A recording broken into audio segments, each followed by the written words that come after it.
من عبد الناصر إلى اليوم. الفلاح قلب مصر النابض.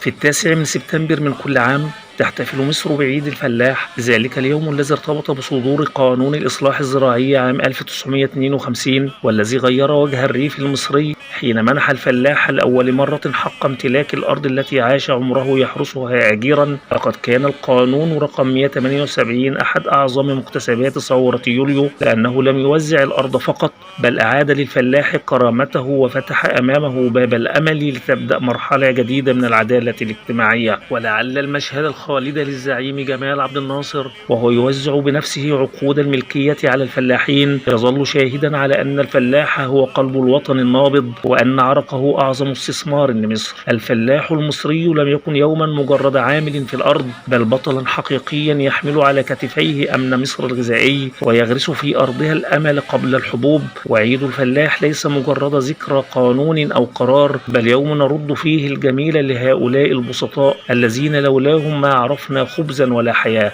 فلنرفع القبعة للفلاح المصري في يومه ونقول له: شكرا لأنك علمتنا أن الأرض لا تعطي خيرها إلا لمن أحبها، وأن الوطن لا ينهض إلا بسواعد صادقة كيديك.